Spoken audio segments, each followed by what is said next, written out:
자, 안녕하십니까. 3월 4일 오늘도 11시 35분 되겠습니다. 자, 오늘 어떻죠? 지수? 체감지수? 안 좋죠. 그쵸? 전일 미국 시장 나스닥 같은 경우는 살짝 좀 위험한 부분이 나왔죠. 박스권으로 움직이려고 했던 흐름이 지금 표를 보시면 차트를 좀 보고 말씀드릴게요. 자, 지금 보시는 것이 일봉 차트가 되겠죠. 일봉 차트에서 현재 요런 형태의 모양이 나와 있는 상태가 되겠다. 이걸 보통 이제 헤드앤숄더 패턴이라고 보는데, 저는 빨리 이 13,400 라인을 돌파를 해서 13,600 라인대를 꼭 돌파를 해줘야지만이 된다라고 생각을 하거든요. 왜냐면은 지금 이 상태에서 계속해서 빠지기 시작하면은 헤드앤숄더가 완성이 되는 흐름이 되는 겁니다. 그러면 상당히 좀 위험하다는 거 좀 말씀을 드리고 싶고요. 하지만 지금 자리, 지금 여기 아래 꼬리 달린 부분 보이시죠? 이 자리 근처에서는 빠졌다가도 반등을 할 수 있는 영역이다, 이렇게 좀 보고 있습니다. 하지만 전반적으로 이러한 흐름이 나오고 난 다음에 13,600 라인대를 강하게 좀 돌파를 해주는 흐름이 나와줘야지만이 나스닥은 살아날 수 있겠다라고 이제 말씀을 드리고 싶고요. 이렇게 나스닥이 빠지는 이유 중에 하나는 최근에 제가 누누이 말씀드렸죠. 미국의 10년짜리 국채 수익률 요 차트를 아마 많이 보여드렸을 거예요. 그리고 제가 요 라인대부터 해가지고 계속해서 말씀을 드렸죠. 이 라인대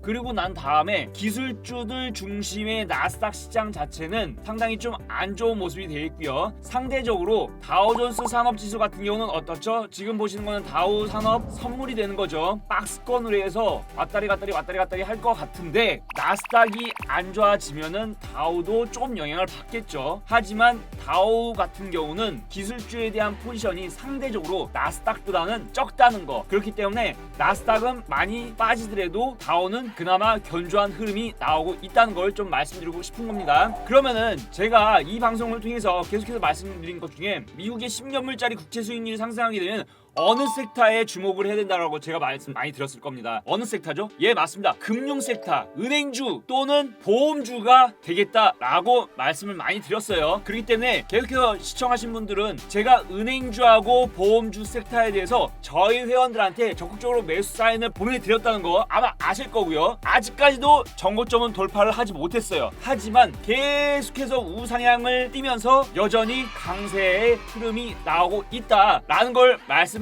싶습니다. 그리고 오늘 시장 종목 중에서 한 가지, 역시 제가 이 방송을 통해서 많이 말씀드린 내용 중에 하나가 정치 테마주에 집중을 하셔라 라고 많이 말씀을 드렸을 겁니다. 그리고 저희 회원들한테 뭐 이재명 테마, 그 다음에 윤석열, 그 다음에 이낙연, 지지율들이 지금 1, 2, 3 이렇게 나오는 거잖아요. 지지율 1위 이재명, 2위 3위가 번갈아 가면서 왔다 갔다 하지만서도 이낙연과 윤석열에 대한 부분, 특히 오늘 같은 경우는 어떻죠? 자, 오늘 뉴스 중에 하나가 지금 보시면은 대선 앞 윤석열 사태 임박, 정치권 폭풍 전야, 이런 헤드라인의 기사들도 많이 나오고 있죠. 자, 그렇기 때문에 시장은 1월 달부터 현재 박스권 흐름이 나오고 있다는 거, 계속해서 지저분하게 계속해서 나오고 있죠. 그나마 나스닥 비해서 우리나라 선물 기준으로 봤을 때는 양호한 흐름이 나오고 있다.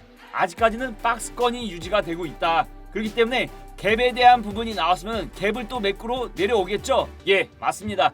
그런 상태에서 계속해서 박스권 등락을 그리면서 종목별 차별화 장세가 계속해서 진행이 되고 있다라는 말씀을 좀 드리고 싶고요. 오늘 선물에서 외국인 자체는 약간의 매도를 하고 있고요. 기관들 자체는 계속해서 방어적인 역할을 해주고 있다라는 부분을 말씀드리고 싶고요. 오늘 특징주 한 종목 말씀드리겠습니다. 정치 테마주는 역시 화끈합니다. 서현탄메탈 지금 보고 계십니다. 어떻죠? 앞서 기사에 윤석열에 대한 부분이, 사태 임박에 대한 부분이 기사가 나왔죠. 그렇기 때문에 서현 관련주인 서현탄메탈 같은 경우는 상한가가 도달되어 있는 상태가 되겠습니다. 우리가 대선주를 바라봤을 때 대선주는 죽었다가도 이런 기사들이 나오면 평평평 올라가죠. 마찬가지로 이재명 관련된 종목들도 지금은 저점으로 많이 빠져 있는 상태죠. 근데 언제든지 한 방이 나올 수 있는 형태가 되겠다. 왜냐? 대선은 내년 3월 달까지 열려 있고 특히 민주당 그다음에 국민의힘 같은 경우는 자체적으로 당별로 해서 경선을 하죠. 경선을 후보군들이 있으면은 민주당에는 이재명이 있고 이낙연이 있잖아요. 그다음에 윤석열은 어차피 검찰총장이고 아직까지는 공무원 신분입니다. 하지만 공무원 신분이지만서도 또 정치 그다음에 지지율 자체가 나오는 후보군에 속해 있죠. 그렇기 때문에 윤석열이 만약에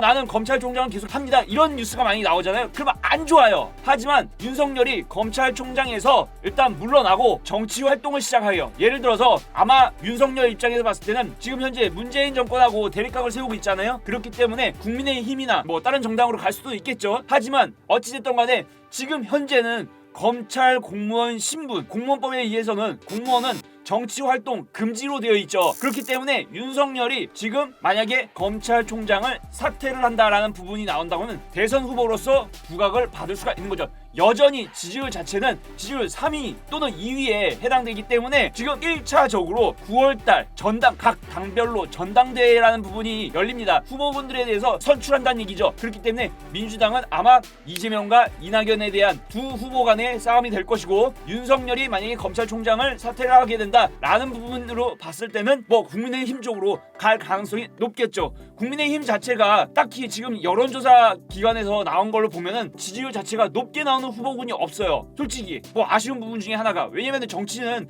왔다리 갔다 이런 그 야당과 여당 간의 힘겨루기가 이루어지만이 그 주식을 하는 입장에 봤을 때 탄력적으로 움직이는 종목들을 찾기가 굉장히 쉽거든요. 어찌됐든 간에 윤석열 입장에 봤을 때는 국민의힘 자체로 옮겨갈 가능성이 좀 높다. 그리고 국민의힘에서도 윤석열에 대해서 러브콜을 보내고 있기 때문에 이러한 구도가 된다고 하면 윤석열, 그 다음에 유승민, 그 다음에 홍준표 뭐 이런 그 세 후보로 압축이 될 수가 있겠죠. 자, 그렇기 때문에 어찌됐든 간에 국민의힘, 그 다음에 민주당 각 당별로 해서 9월 기점으로 해서 당별로 전당대회를 해서 진짜 대선 후보군을 선출하는 이런 부분이 나오게 되겠죠. 그렇기 때문에 1차적으로 대선주를 매매를 하는 입장에서 봤을 때는 9월달까지 지켜보는 흐름, 9월달까지 각 인물별로 종목을 하나씩 매수를 해놓는 겁니다. 예를 들어서 서현탄메탈이 오늘 상한가를 갔어요. 그러면 서현탄메탈 같은 경우는 어떻게 하면 됩니까? 예를 들어서 지금 정고점 라인이기 때문에 만약에 내일 정도에 갭상승이 나오면 쫓아가면 안 되겠죠. 일단 눌릴 때 접근하는 방식을 말씀을 드립니다. 예를 들어서 지금 윤석열 관련된 서현탄메탈 같은 경우는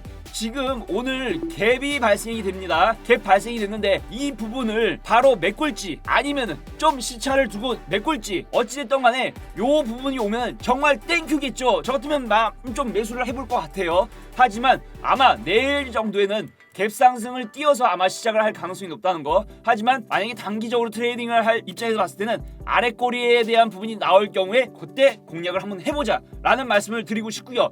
각 당별로 인물들에 대한 부분, 그 다음에 이재명, 이낙연, 윤석열 관련된 주도주가 있겠지만서도 후발적인 섹터의 종목들도 분명히 우리가 시장에서 있다는 거, 그런 종목들을 매매를 하는 것도 나쁘지 않다는 걸 말씀을 드리고 싶은 겁니다. 이재명 관련된 종목들도 봐야 되겠죠. 대표적으로 이재명 관련된 종목들 뭐가 있습니까? 윤석열 관련된 종목 오늘 서현탄메탈이 상한가가 갔기 때문에 기존의 이재명 테마 중에서 기존 대장이 뭐였죠?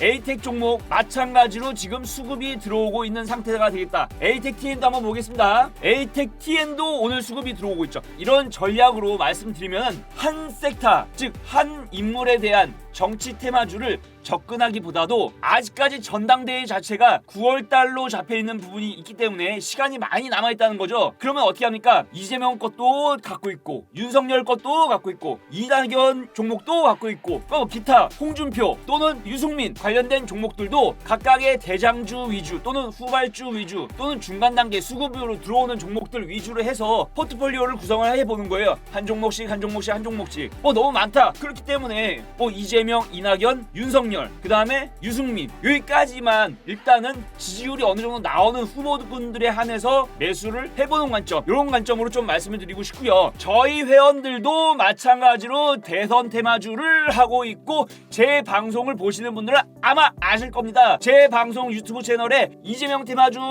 윤석열, 유승민, 그 다음에 이런 각각의 인물적인 테마주들이 계속해서 있고 대선 지지율 관련된 부분이 설 연휴 전에도 제가 영상을 찍어 놓은 게 있죠. 계속해서 그런 류의 대선 테마주들에 대해서 저희 방송은 집중을 하고 있다는 거. 아울러서 지금 미국의 10년 만기 국채 수익률 관련된 부분도 있죠. 역시 저희 회원들이 갖고 있습니다. 물론 빠진 종목들도 있어요. 그렇지만 포지션 자체가 어떻습니까? 미국의 10년 만기 국채 수익률 관련해서 종목을 두 종목을 갖고 있고요. 그 다음에 이재명 또는 정치 테마주 관련된 종목들도 두 종목 갖고 있습니다. 아울러서 제가 이 방송을 통해서 계속해서 말씀드리는 종목들 잘 한번 지켜보세요. 잘 한번 지켜보시면 또 여러분들도 좋은 수익이 나올 수가 있다고 저는 생각을 합니다. 그렇기 때문에 도움되는 방송이라고 보시고 일단은 관심 있는 분들은 전화를 주셔도 되고요. 언제나 항상 응원하고 격려하고 존중하고 존경하고 개인 투자가들이 성공해야 우리나라 경제가 발전된다는 거를 말씀드리고 싶고요.